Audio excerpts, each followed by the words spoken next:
Bien, vamos a empezar a resolver este problema. Pongan atención por favor, porque es un problema tipo examen y seguramente va a ser un problema de asesoría. Si tienen que practicar, por favor retírense, por favor para las madres.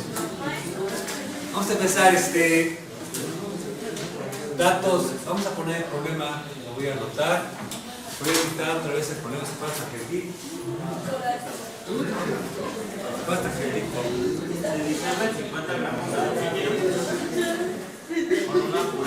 a ver, espérate que los compañeros siguen practicando.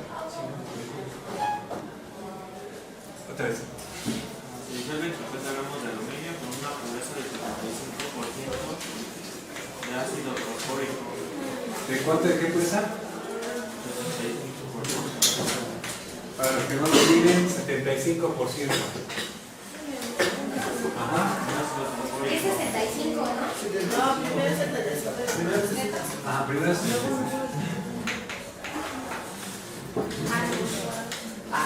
¿Ácido qué? Fosfórico. Fosfórico. Con una pureza del 65%.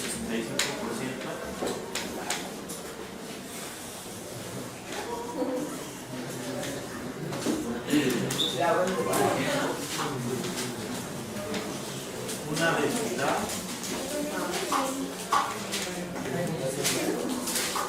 de 1.9 y un volumen de 80 mililitros.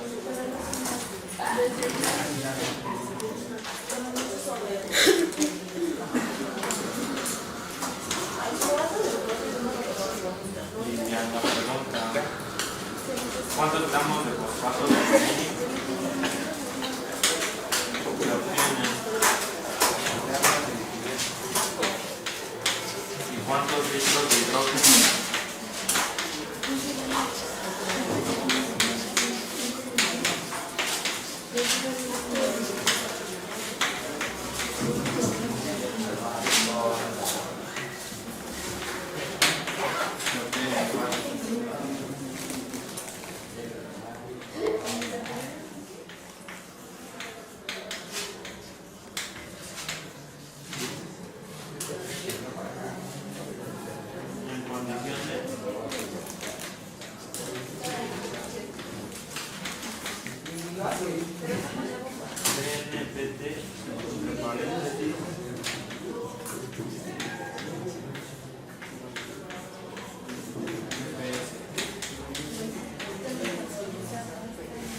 ¿Cuántos litros de hidrógeno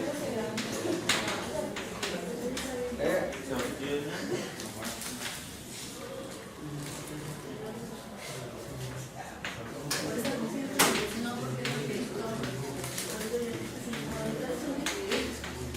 Y la temperatura de la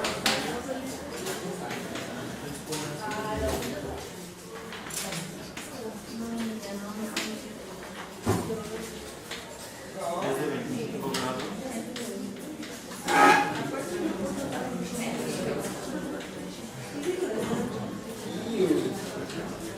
Y la presión es de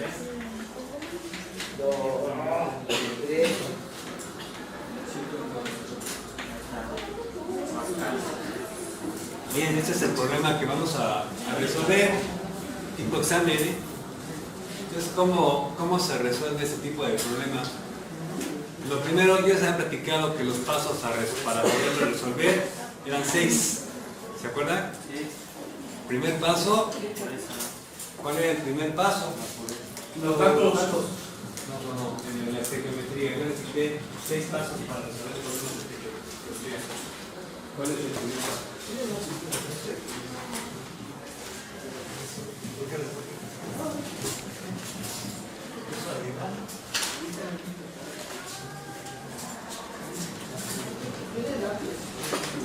A ver, ¿qué es lo primero que dicen los pasos de estequiometría? Que lo tutean 6 pasos. ¿No les aceptaron? Bien, vamos a generalizar los pasos para resolver problemas estequiométricos. Fíjense bien, esto de verdad es importante y espero que pongan atención. El primer paso que tengo que usar es colocar las fórmulas y la ecuación, ¿sí? correctamente. Dejen de practicar, por favor, niños. A ver, cámbiense de lugar para allá. No lo repito. Colocar, ¿qué, perdón? Las fórmulas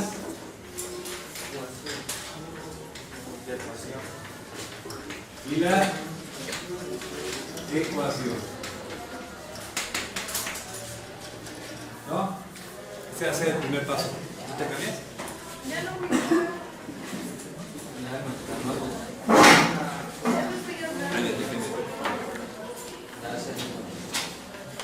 Bien.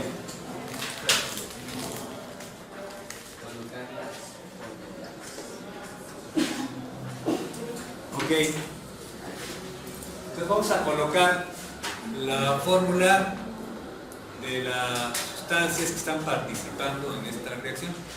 ¿Qué sustancias están participando? Aluminio y ácido fosfórico. ¿Y qué esperamos que se forme? Pues se va a formar fosfato de aluminio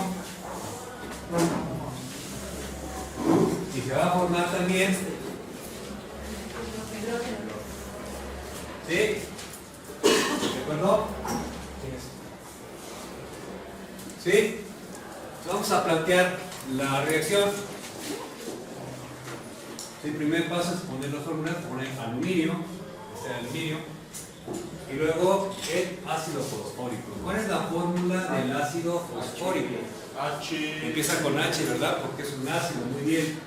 H ¿qué?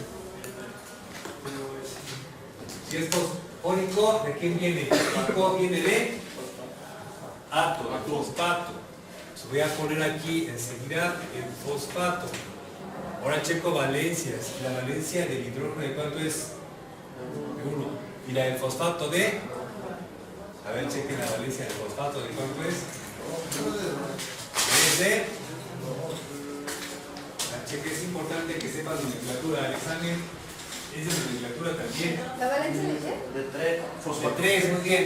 Entonces, si el fosfato tiene valencia 3 y el hidrógeno tiene valencia 1, ¿cuántos hidrógenos van a estar? H3, creo 4. ¿Estamos bien, no? Sí. Fácil. Bueno, ¿qué se va a formar? Se va a formar fosfato de aluminio. Vamos a colocarlo aquí. Como la valencia del aluminio es de 3 y la del fosfato también es de 3, la relación es una relación 1 a 1. Está muy fácil este problema. ¿Sí, verdad? Y se va a formar también hidrógeno. Pero el hidrógeno, habíamos comentado que ese hidrógeno que se forma no es hidrógeno atómico, es hidrógeno molecular. ¿De acuerdo? Entonces tenemos que poner siempre, cuando digamos la palabra hidrógeno, molecular. No existe solito. Bien, esa es la primera parte de la estequiometría. El segundo paso sería balancear la ecuación. Bueno, este balanceo está muy sencillo, fíjense bien. Primeramente, para balancear una ecuación voy a enlistar los átomos que participan en la reacción. En este caso participa el aluminio, participa el hidrógeno, y participa el fósforo y participa el oxígeno. Voy a seguir cierta metodología, aunque es un balanceo por tanteo, no debería de haber metodología. Voy a seguir cierta metodología para poder balancear. Primero voy a poner metales, luego no metales que no sean hidrógeno ni oxígeno, en este caso el fósforo, luego el hidrógeno y ya hasta el final el oxígeno. ¿Hasta ahí me van siguiendo todos? Bien. Trazo una línea vertical y voy a empezar a contabilizar átomos. Aluminio nada más tengo uno acá y del lado derecho, aquí no hay nada, aquí sí que hay uno, entonces también nada más hay uno. ¿Sí lo ven? ¿Todo bien?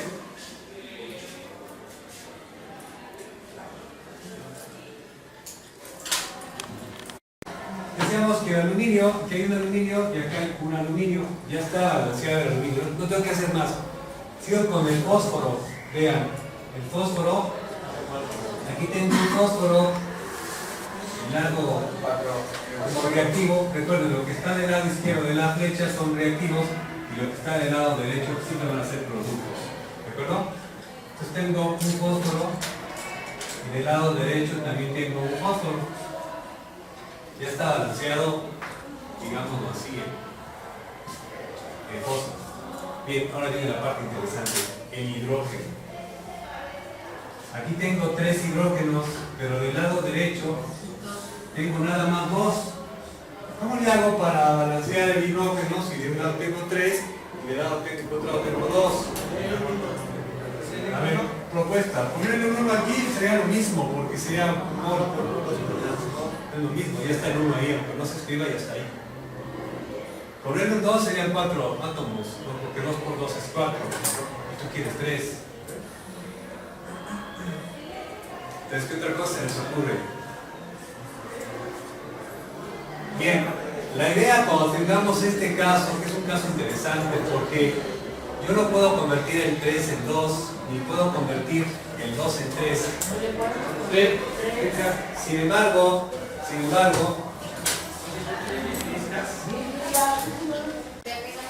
yo puedo considerar lo que sería el mínimo común múltiplo.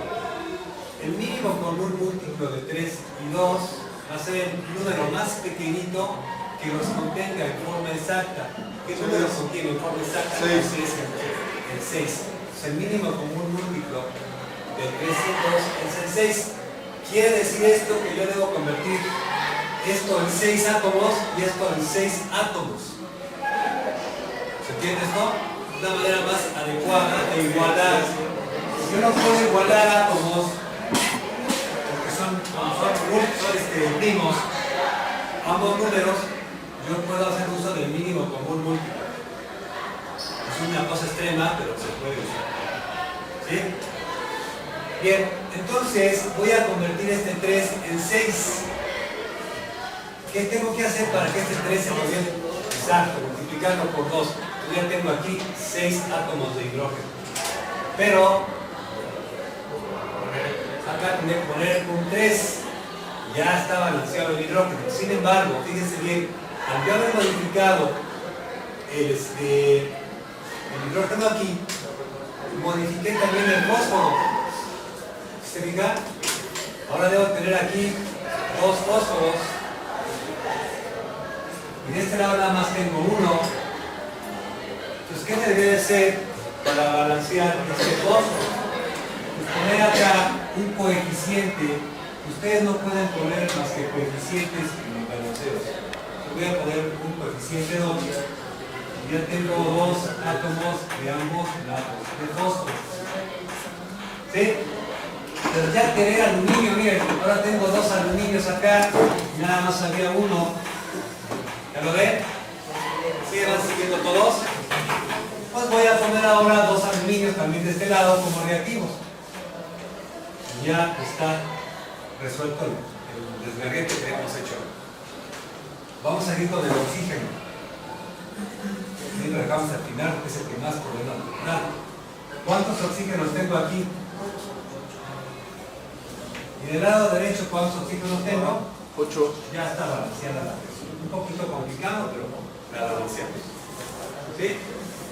Una vez balanceada la ecuación, ¿cuál es el paso que sigue?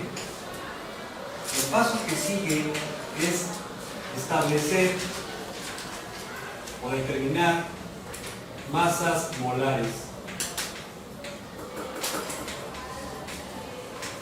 ¿Qué son las masas molares? Pues las masas molares son la cantidad de gramos de una sustancia que va a corresponder a un mol. ¿Sí? Por ejemplo, sabemos que en átomos la masa atómica de un átomo corresponde en gramos a un mol. Es decir, por ejemplo, en el caso del hidrógeno, que tiene una masa atómica de 1, quiere decir que un gramo de hidrógeno, si lo pudiera pesar en la balanza, tendría exactamente un mol de átomos de hidrógeno. Para el sodio, que es un metal, tiene una masa atómica de 23. Quiere decir que si yo tengo 23 gramos de sodio en la balanza, tengo un mol de átomos de sodio. Es decir, 602.000 trillones de átomos de sodio. Algo interesante es que no podemos ver los átomos, pero sí los podemos contabilizar. Bien, hasta aquí no hay dudas. ¿Está bien? Vamos a determinar las masas molares de cada una de las sustancias que tenemos aquí. ¿Cómo lo voy a hacer? Pues primeramente voy a checar cada átomo. Tengo aluminio. Ojo, para calcular las masas molares no se usan los coeficientes. Nunca utilicen los coeficientes para calcular masas molares. Es decir, que este 2 no lo voy a usar para calcular masas molares. Vamos a hacer puro átomo. ¿Qué debo hacer? Pues nada más ver cuántos átomos tengo. Pues tengo aluminio y nada más tengo 1. Voy a multiplicar la masa atómica del aluminio por el número de átomos que tengo de aluminio. Entonces, en la tabla periódica yo voy a checar cuál es la masa atómica del aluminio. Ustedes la checan, si tienen tabla periódica, por favor, se la podrían dar. En esta tabla periódica se fueran tan amables. 26.96. ¿Sale? Ya, chequen, por favor, corroboren que sea la misma.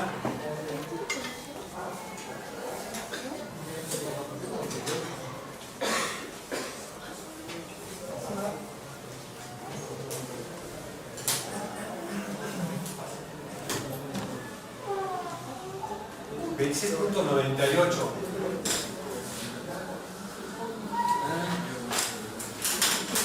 Bien, multiplico el número de átomos por su masa atómica, pues me da lo mismo. 26.98, ¿qué? Pues gramos puros por cada mol. Es decir, si yo peso 26.98 gramos de aluminio puro, tengo un mol. O sea, tengo 602.000 trillones de átomos de aluminio en esta cantidad de sal. Esta masa molar la voy a poner arriba de la sustancia que estoy estudiando. En este caso, aquí. 26.98 gramos puros por cada mol. ¿Me van siguiendo todos? ¿Sí? Vamos a sacar la masa molar, ¿ya?, del ácido fosfórico. Es la siguiente sustancia que tenemos aquí en análisis. De todas maneras, recuerden que el video.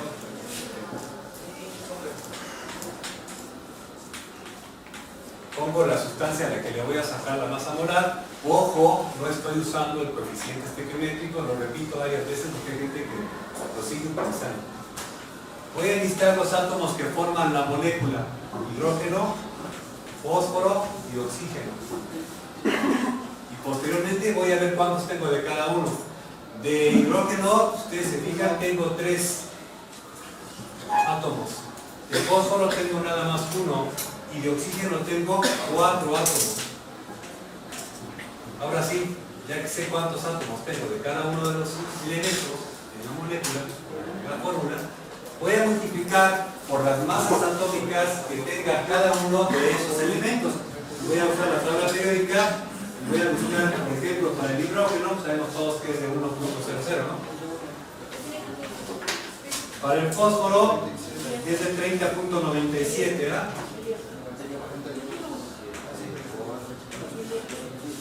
Y para el oxígeno de 15.99. Esto lo estoy sacando de tabla periódica. ¿Sí? Son datos de tabla periódica. ¿De acuerdo? Bien. Ya que tengo esto, voy a multiplicar el número de átomos por la masa atómica de cada átomo. ¿Sí? Entonces, vamos a sacar su calculadora. En algunos casos no es necesario. Bueno, aquí no era necesario, 3.00. Aquí van 30.97 y acá 4 por 15.99, ¿cuánto me da? A ver si lo pueden hacer, por favor. 4 por 63.96. Bien, ahora voy a sumar estas 3 cantidades. ¿Sí? ¿Cuánto da? A ver, súmenla. ¿Cuánto da esta cantidad? 97.93. 97. ¿Punto qué? 93. 93. A ver, corroboren más. Corroboren, por favor. ¿Qué unidades tiene esto? Gramos sobre mol. Voy a poner aquí 97.93 gramos puros sobre mol. ¿Sí van siguiendo todos? No está tan difícil, ¿verdad? Está muy fácil. Bien, voy a sacar ahora la masa molar del fosfato de aluminio que está acá. Voy a poner el compuesto. Nuevamente repito, no voy a usar los coeficientes para determinar masas molares. Entonces aquí tengo un aluminio, y tengo un fósforo y tengo 4 oxígenos. ¿Sí? Voy a multiplicar por la masa atómica del aluminio. ¿De cuánto era? 26 punto ¿qué? 98. Del fósforo, que ya lo tenemos ahí, 30.97. Y del oxígeno,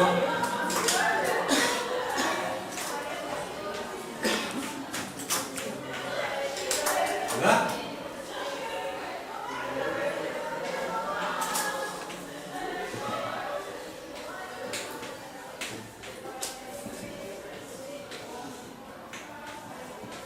Bien, estoy multiplicando el número de átomos por la masa atómica de cada uno de estos átomos.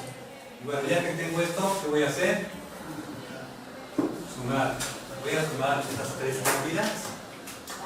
¿Cuánto me da la suma de esas 3 cantidades? Si fueran tan amables de hacerlo. Usted me va a dar 121.91. Aquí voy a echar la mano para también. 91.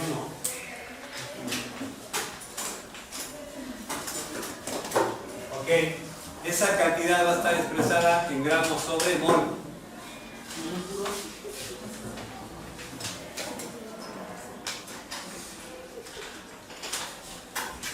¿Estamos bien? ¿Sí le vamos entendiendo? Bien. Ahora voy a colocar la masa molar del hidrógeno, que es hidrógeno molecular, pero ya sabemos que el hidrógeno tiene una masa atómica de 1, y 1 son 2 átomos, 1 por 2, pues 2, ¿no? La masa atómica, la masa molar que voy a poner aquí, pues es 2. ¿Están todos de acuerdo conmigo? Voy a poner aquí 2.0 gramos. Y bueno, esto fue el paso de establecer masas molares. Vean, no está difícil, es algo muy sencillo. El cuarto paso para el proceso estequiométrico. Bien, el cuarto paso para el proceso estequiométrico es convertir las cantidades que me están dando como dato del problema a unidades de mol. ¿Y por qué esta necesidad de convertir a moles? Pues porque la ecuación está balanceada y está balanceada en moles. Y me está dando las proporciones que se necesitan para que se lleve a cabo completamente. Aquí me está diciendo que 2 moles de aluminio más 2 moles de ácido fosfórico me van a producir 2 moles de fosfato de aluminio más 3 moles de hidrógeno molecular. ¿Sí? Entonces, yo tengo que trabajar con moles porque la ecuación está en moles. Entonces, el siguiente paso, les digo, es convertir las cantidades que tengo de datos, convertir los datos a unidades de moles.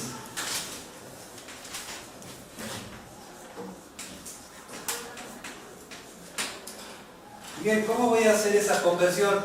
Pues para eso utilicé, o para eso determiné más bien, la masa molar. La masa molar me va a permitir hacer esos cambios. Pero antes de poder utilizar la masa molar, tengo que analizar los datos del problema. ¿Sí? Voy a ver aquí qué datos tengo. Mira, esto. No. De todas maneras les digo que está un video ahí.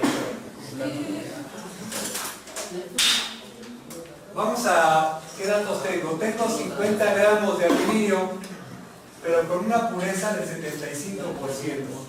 Entonces, fíjense cómo sería la situación aquí. Son gramos muestra, y aquí en la pureza, aunque no esté expresado de este modo, tengo 75 gramos puros por cada 100 gramos muestra. porque la pureza está referida a los gramos muestra. Es la cantidad de gramos puros que hay en 100. ¿Pero 100 qué? Gramos muestra. Siempre que vean un porcentaje, esa cantidad está referida a 100. ¿De acuerdo? Bien, pues si ustedes se fijan, tengo aquí gramos muestra. Los gramos muestra los voy a poder convertir a gramos puros con la pureza. Y con la masa molar, los gramos puros los puedo convertir a moles. Es decir, que el algoritmo de trabajo va a ser bien sencillo. De gramos muestra a gramos puros, de gramos puros a moles. ¿De acuerdo?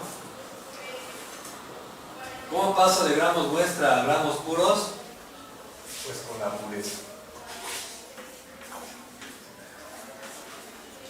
¿Cómo paso de gramos puros a moles? Pues con la masa molar. Les digo que la masa molar relaciona ambos conceptos. Voy a abreviar masa molar como MM, ¿sí? Para que sea más fácil de colocar. ¿Sí? La masa molar va a ser MM. Bien, pues ya tengo mi algoritmo de trabajo para calcular la cantidad de moles que tengo por parte del aluminio. Vamos a sustituir y utilizar este algoritmo. ¿Cuántos gramos muestra tengo de aluminio? 50. Voy a poner aquí 50 gramos muestra. ¿Por qué muestra? Porque hay una pureza implicada. Y voy a usar el factor de conversión de la pureza para convertir a gramos puros.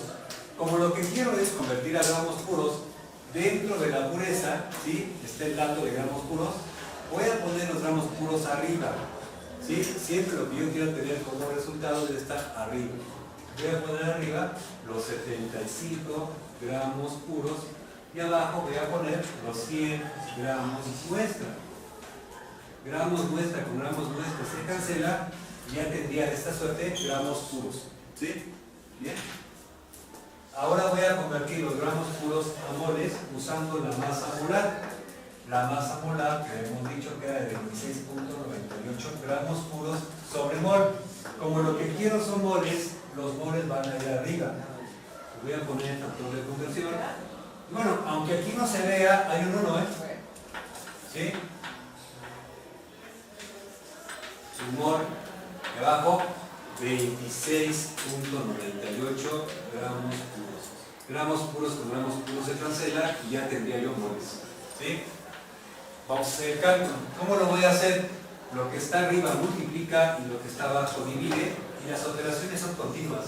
Es decir, 50 por 75 entre 100, bueno, por 1 pues no me sale. Entre 26.98. ¿Cuánto me da? 1.38. 1.38. ¿Puede corroborar? Sí,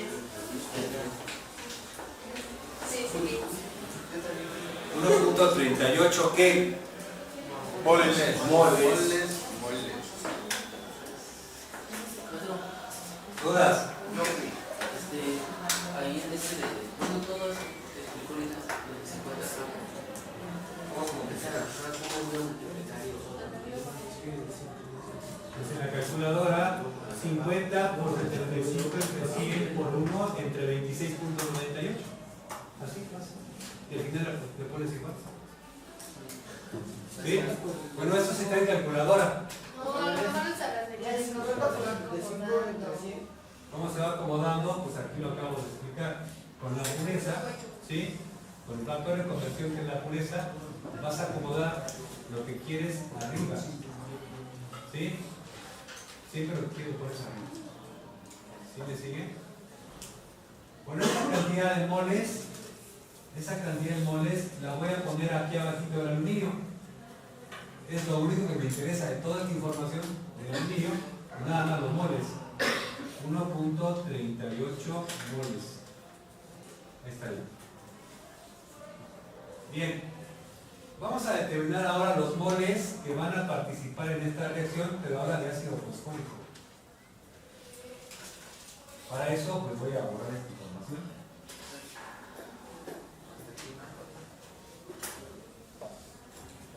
Y nuevamente, vean qué datos tengo para el ácido fosfórico. Primeramente me dicen que el ácido fosfórico tiene una pureza y dicen que tiene una densidad. Bueno, recuerden que cuando hay una pureza y hay una densidad, siempre la densidad está referida a gramos muestra sobre mililitros muestra.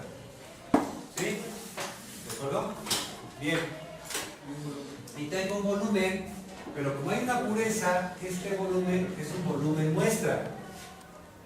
O sea, mililitros muestra. Entonces los mililitros muestra los voy a poder convertir a gramos muestra. ¿Sí? Y luego con la pureza, que es del 65%, es decir, 65 gramos puros sobre 100 gramos muestra. Con esto, con los gramos muestra de aquí, puedo convertir con la pureza a gramos puros. ¿Sí? Y con los gramos puros y la masa molar, yo puedo convertir los gramos puros a moles. ¿Se fijaron? Entonces, el algoritmo es un poquito más grande que para el caso anterior. ¿Cómo va a ser ese algoritmo? Pues a partir del volumen que me están dando, que es un volumen muestra, ¿sí? Voy a pasar a gramos muestra. de gramos muestra voy a pasar a Gramos puros. muy bien, a gramos puros, y de gramos puros voy a pasar a Moles. moles. Este va a ser el algoritmo que voy a ir. ¿Sí? ¿Están siguiendo? Ahora, ¿cómo convierto de unidades de volumen muestra a unidades de gramos muestra? Pues para lograr eso necesito la densidad. ¿Sí? Con la densidad no puedo lograr. Con la densidad, ahí está. ¿Cómo puedo convertir los gramos muestra a gramos puros? Con la pureza. ¿Cómo puedo convertir, pon atención, cómo puedo convertir los gramos puros a moles? Con la masa molar. ¿Sí lo ven? Entonces, este es el algoritmo, así es como va a trabajar. Ahora voy a sustituir para hacer las operaciones. ¿Qué volumen tengo de ácido fosfórico? Pues vean, son 80 mililitros. ¿Sí? Pero son mililitros muestra, ojo. Voy a utilizar ahora la densidad como factor de conversión. ¿Sí? Aquí, ojo. Como la densidad me dice que está relacionado gramos muestra con mililitros muestra, y lo que yo quiero es gramos muestra, los gramos muestra van arriba. Voy a poner 1.9 gramos muestra arriba, y abajo, aunque aquí no aparezca, hay un mililitro. Un mililitro muestra. Mililitros muestra con mililitros muestra se cancela, ya tendría gramos muestra. Ahora voy a usar el siguiente factor de conversión, que es la pureza. ¿Sí? La pureza, ¿de cuánto es? 65%, son 65 gramos puros sobre 100 gramos muestra. Como lo que yo quiero son gramos puros, estos 65 van arriba. Y abajo pondré los 100 gramos muestra. Gramos muestra con gramos muestra se cancela y ya tendría gramos puros. ¿Verdad, señor? Bien, ahora lo que quiero son moles, y para eso necesito la masa molar. La masa molar del ácido fosfórico, ya lo hemos calculado, es de 97,93 gramos puros sobre mol. Como lo que quiero son moles, los moles van a ir ahora arriba. Y aunque aquí no lo vean, aquí hay un mol. Un mol. Y abajo va a haber 97,93 gramos. Gramos puros. Gramos puros con gramos puros se cancela y ya tendría ahí los dobles. ¿Cuánto da ahorita?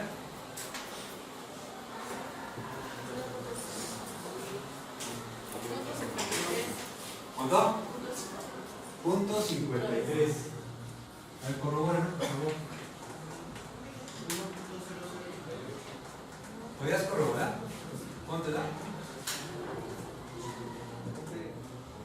Lo que está arriba multiplica y lo que está abajo divide. Entonces no está bien. 1.00 0.08. ¿Qué fue el ¿no? ¿Están de acuerdo? ¿Sí está?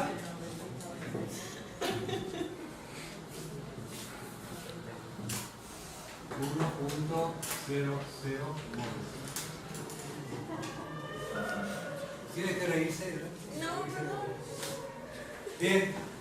¿Está todo bien? Bien, ya que calculamos los moles que van a participar en esta reacción, vamos a determinar, el reactivo limitante. O sea, el siguiente paso, el paso 5 es determinar el reactivo limitante. ¿Sí? ¿Qué es el reactivo limitante? El reactivo limitante es algo que usamos diario. O sea, diario tenemos que enfrentarnos con situaciones en que dos cosas que tenemos que usar para determinar una tercera, una esté en mayor cantidad que la otra, y entonces allí hay un factor que me limita la producción. Vamos a poner un ejemplo aquí muy sencillo, y seguramente les va a quedar muy claro. Vamos a imaginar que ustedes tienen una fábrica de hamburguesas, o una fábrica de hamburguesas, algo que ustedes tengan, ¿no? Yo digo siempre de hamburguesa porque se me hace muy fácil que lo encuentren. Ustedes saben que para hacer una hamburguesa necesita un par de panes, o sea, 2 panes, ¿no? Ustedes trabajan en una tienda de hamburguesas clandestina, pues no hay mucha lana en la y entonces ustedes hacen sus hamburguesas.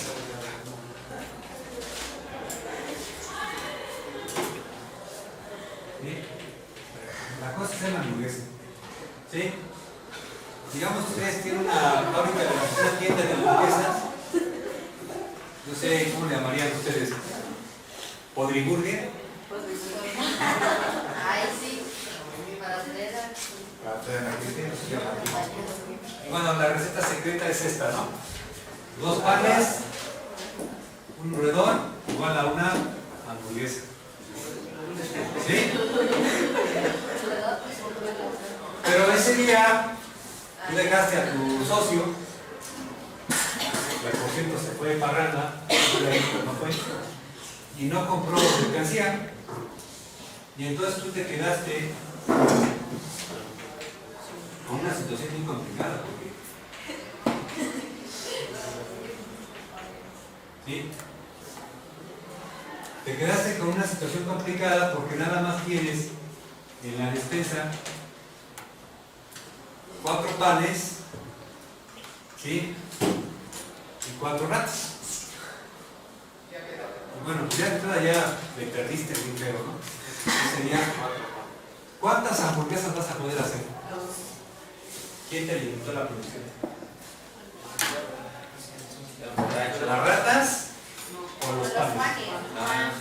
Pues este va a ser el reactivo limitante. O sea, el reactivo limitante va a ser el que me va a producir menos producto.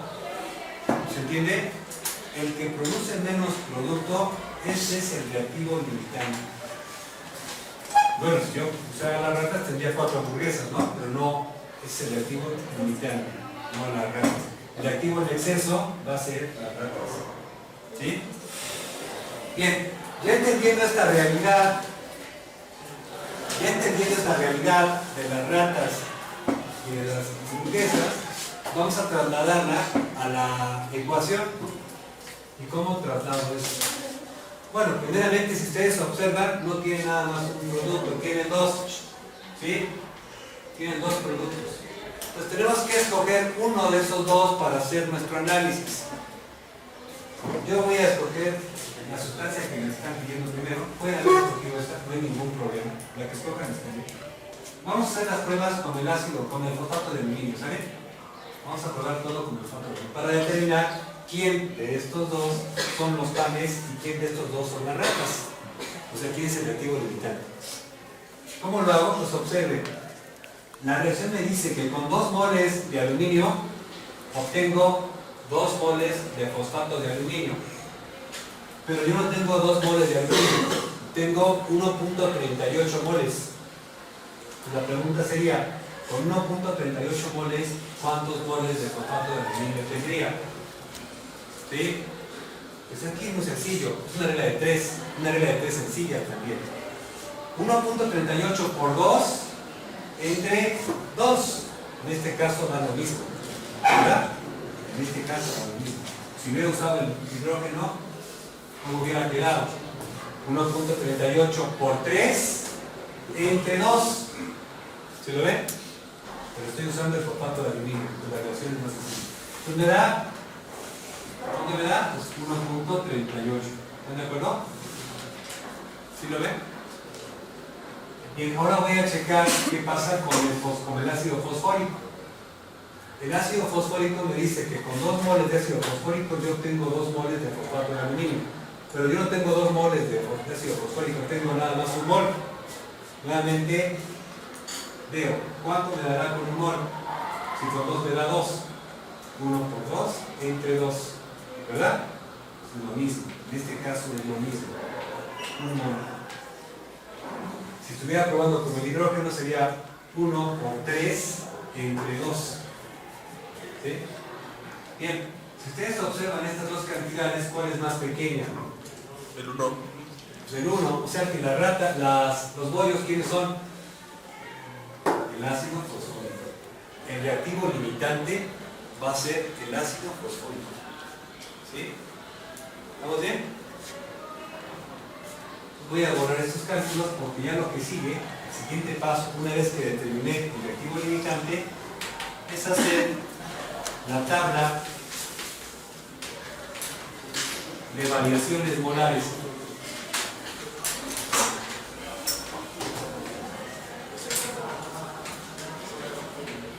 Vamos a hacer que eso de variaciones molares, pero en una palabra lo dice, va a haber variaciones, cambios en la cantidad de moles.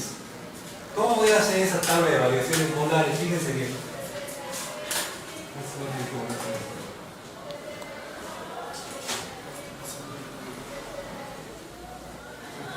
Para hacer la tabla de variaciones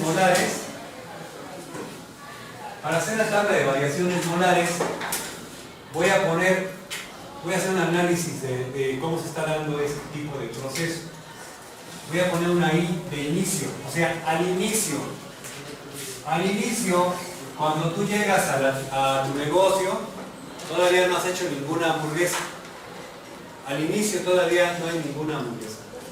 Entonces, como no hay ninguna, de aquí hay 0, de aquí hay 0. ¿Ven? ¿Están de acuerdo? No hay ninguna hamburguesa. ¿Ok? Al cambio, o sea, cuando se empieza a hacer la producción de hamburguesas, que se llama cambio, a doble I. Al cambio, ¿qué voy a observar? Pues que el reactivo limitante va a consumir cierta cantidad de aluminio. O sea, los bollos van a consumir cierta cantidad de roedores. ¿De acuerdo? ¿Cuántos van a consumir?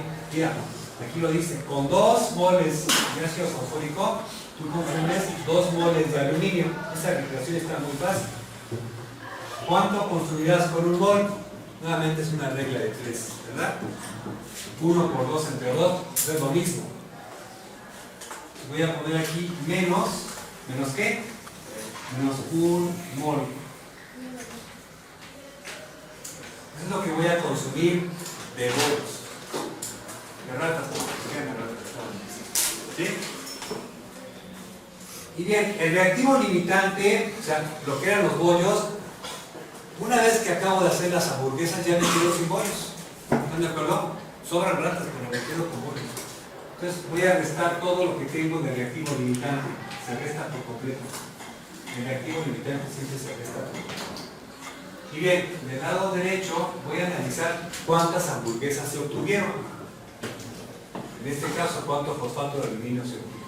Y todo a partir de ¿quién? Del reactivo limitante. ¿Sí?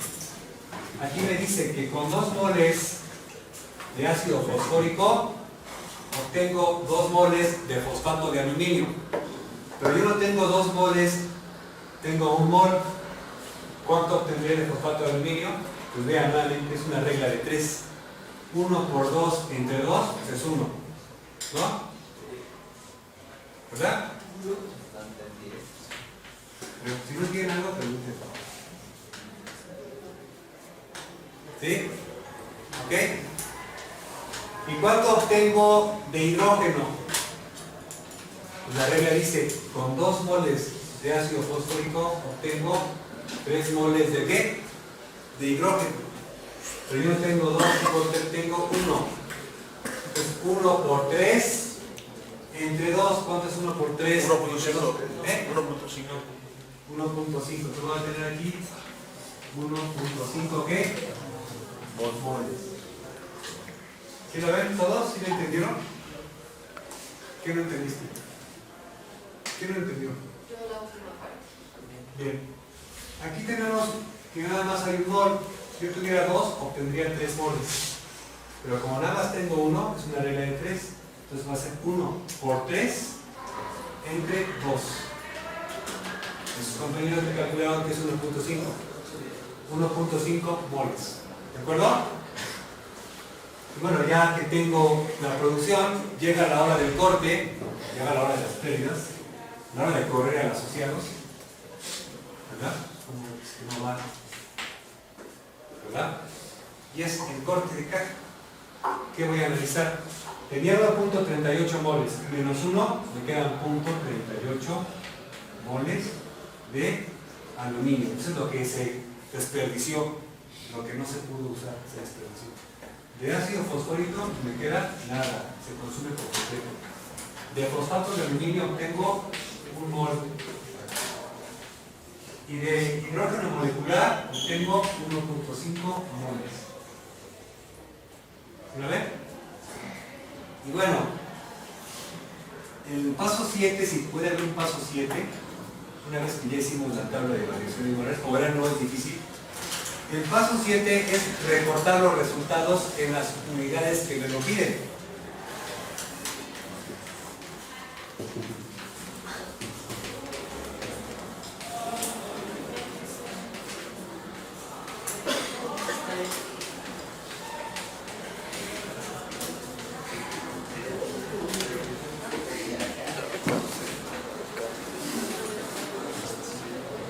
Gracias. Bien, si ustedes se fijan en el problema, me están preguntando ¿cuántos gramos de fosfato de aluminio se obtiene? O sea, quiere decir que el fosfato de aluminio lo tengo que convertir de moles a gramos, ¿verdad? Vamos ahorita a resolver ese dilema, ¿verdad? Vamos a convertir los moles de fosfato de aluminio a gramos. ¿Y cómo convierto moles a gramos? Pues siempre voy a utilizar la masa molar. La masa molar me permite convertir moles a gramos y gramos a moles. ¿Sí van siguiendo? Yo tengo entonces un mol de fosfato de aluminio, pero su masa molar es de 121.91. ¿Sí? Entonces voy a abrir un paréntesis, factor de conversión, y como lo que quiero son gramos, voy a poner los 121.91 gramos arriba, ¿verdad? ¿Qué pasó? Voy a poner los gramos arriba, o sea, los 121.91.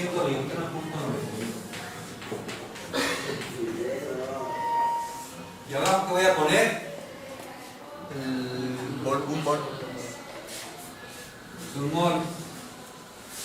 Moles por moles se cancela. Bueno, aquí está bien fácil. 1 por 121.91, pues 121.91. Entonces aquí voy a poner entre paréntesis lo que se obtuvo de gramos de fosfato de aluminio. ¿Me vio? ¿Sí lo entendieron? Sí. Bien. Vamos a seguir ahora con el problema del hidrógeno. ¿Sí? ¿Qué me dice del hidrógeno?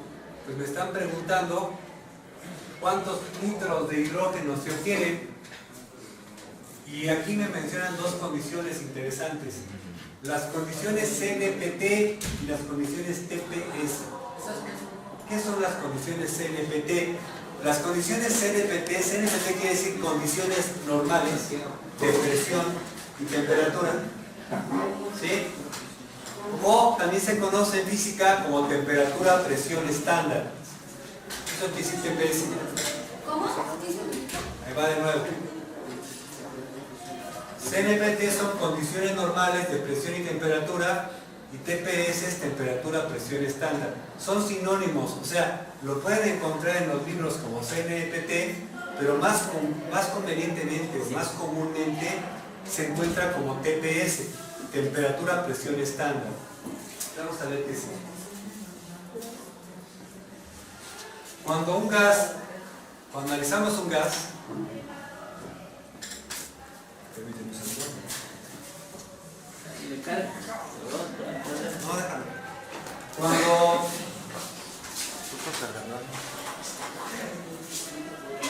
Cuando analizamos un gas, nosotros observamos que un gas tiende a ocupar un espacio, ¿ya? Un gas tiende a ocupar un espacio, o sea, un volumen, ¿verdad? Y bueno, ese volumen va a ser en función de ¿qué? De la temperatura. Entre más temperatura exista más presión va a haber, o sea, más volumen va a ocupar, ¿sí? La temperatura va a afectar a la presión, la va a incrementar, y también al volumen. Estos tres factores van a afectar las condiciones de un gas, y obviamente la cantidad de moles que existan de este gas, ¿sí? Entonces, los parámetros que pueden describir a un gas son la cantidad de moles, el volumen que ocupa, la presión a la que se encuentra y la temperatura a la que se encuentra, ¿sí? Y bueno, cuando la presión a la que se encuentra es de una atmósfera, fíjense, una atmósfera, el volumen y la temperatura es de 0 grados Celsius, presión de una atmósfera, temperatura de 0 grados Celsius, tenemos condiciones estándar, ¿se entiende? Y bajo esas condiciones, el volumen que ocupa un mol, fíjense bien, un mol de un gas va a ser de 22.4 litros. Esto es una constante. Siempre que les digan condiciones estándar, inmediatamente refiéranlo a 22.4 litros. Un mol igual a 22.4 litros. Sí. ¿Y cuáles son las condiciones estándar? Las que acabo de escribir. ¿Sí? ¿Vamos bien? Ok. Entonces ya sabemos que las condiciones estándar, o TPS, el volumen de un mol de un gas es igual a 22.4 litros. ¿No? O sea, está bien fácil en condiciones estándar resolver el problema. Porque ¿cuántos moles tengo? Pues tengo 1.5 moles. ¿Cuántos litros en condiciones estándar o TPS voy a tener de hidrógeno? Pues si yo sé que son condiciones estándar, sé que un mol ocupa 22.4 litros. ¿Sí? ¿Sí? ¿Qué no entiendo? Ponga atención. Ponga atención. Cuando la presión sea de una atmósfera, la temperatura sea de 0 grados Celsius, estamos en condiciones estándar o CNPT. ¿Sí me sigue? Bajo esas condiciones, un mol de cualquier gas va a ocupar un volumen de 22.4 litros. Es una constante. A esto se conoce como volumen molar.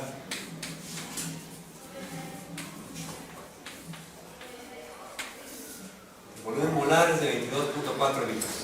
¿De acuerdo? Si yo tengo condiciones TPS o CNPT, voy a tener que un mol ocupa este volumen. Bien, bajo esas condiciones, la pregunta sería ¿cuántos litros ocupan 1.5 moles? Entonces, ¿cómo lo voy a hacer? Voy a poner mi factor de conversión, ¿verdad? Como lo que yo quiero son litros, y son 22.4, voy a poner 22.4 litros arriba, y abajo voy a poner un mol, ¿verdad? Un mol ocupa 22.4 litros. moles con moles se cancela. Entonces, ¿qué voy a hacer? 1.5 por 22.4. ¿Cuánto me da? Entonces, la primera respuesta bajo estas condiciones, digamos que respuesta 1 sería, a ver, 33.6 litros. O sea que bajo esas condiciones, yo voy a tener 33.6 litros de hidrógeno. ¿Sí? ¿De acuerdo?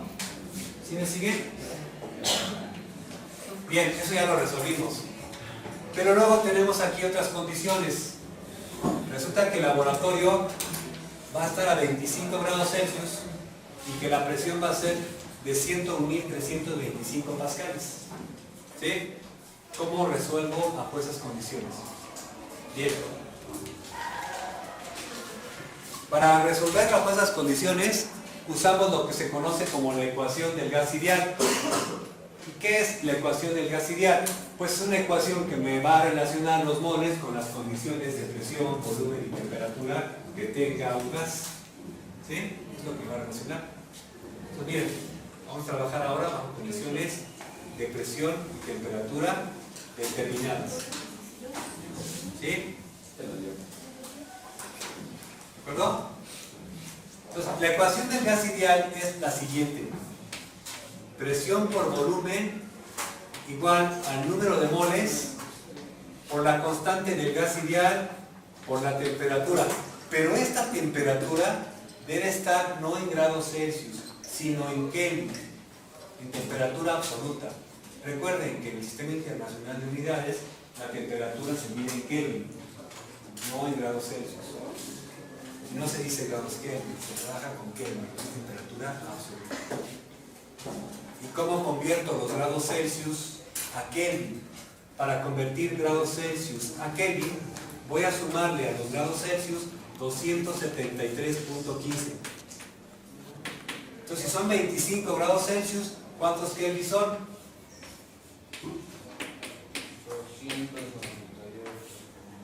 298.15 Kelvin. ¿Sí? Bajo esas condiciones voy a trabajar. ¿Sí? Entonces ya la temperatura ya la tengo. ¿Sí? La constante del gas ideal es una constante. Ahorita no la vamos a calcular, si quieren luego la calculamos, pero su valor es de 0.082 litros atmósferas sobre Kelvin mol. ¿Sí? Esas son las unidades de la constante del gas ideal. Ya la tenemos. La cantidad de moles ya la tenemos también. ¿Sí? La presión ya la tenemos, solo que hay un pequeño detalle, que la presión según la constante del gas ideal debe estar en atmósferas, no en pascales. ¿Cómo convierto los pascales a atmósferas? Pues hay un factor de conversión. Dice que 100.325 pascales son una atmósfera. O sea que aquí no les dije una atmósfera, pero esto es una atmósfera. Ese es el factor de conversión. 101.325 pascales son una atmósfera. ¿Sí? Ya en el Inter estaremos viendo unidades de presión con más de 10. Bien, entonces la presión va a ser entonces de una atmósfera. Ya convertimos los pascales a atmósferas, sería de una atmósfera. ¿Sí? Bien, ya tengo la presión. ¿Qué me hace falta? Pues calcular lo que me piden, el volumen. Pues, ¿cómo calculo el volumen? Pues despejando de aquí el volumen. Muy fácil. ¿A qué se llama el volumen? Primeramente es igual al número de moles por la constante del gas ideal por la temperatura. Pero como está estorbando la presión que está multiplicando, pasa lo dividiendo.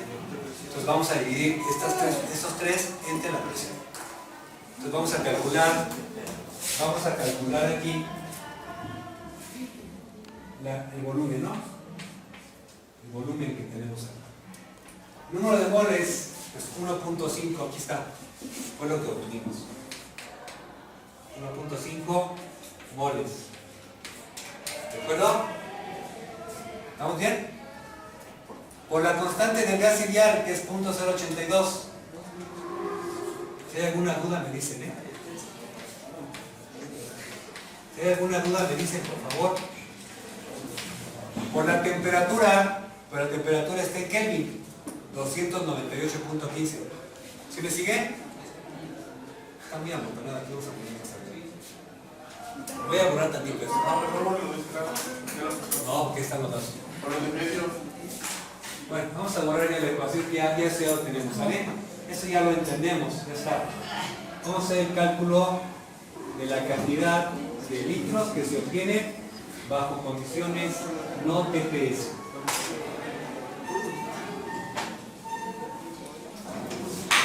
Nos decíamos que usamos la ecuación del gas ideal, despejamos de aquí volumen y sustituimos sus datos. Número de moles, 1.5 moles. Por la constante del gas ideal,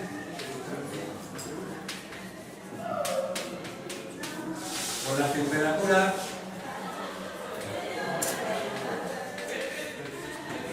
entre la presión.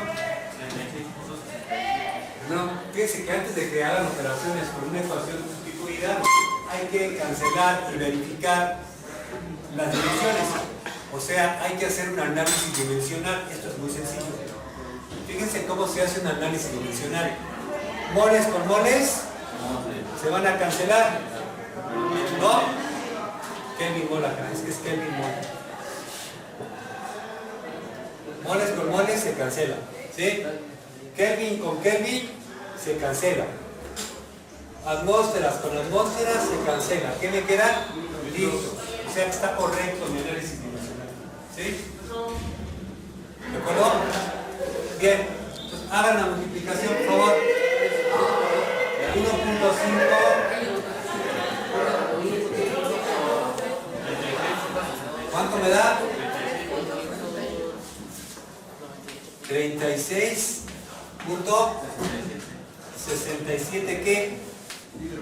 Litros. ¿Está? O sea, vean, casi parecía lo mismo, pero no. Cambia el volumen, porque sí, porque las condiciones sean distintas. ¿Dudas hasta aquí? Bien, este es un problema ya completo de estequiometría. Aquí ya estamos viendo varias cosas que ya hemos visto, ¿verdad? Entonces, esta es la idea. ¿Dudas? ¿Comentarios?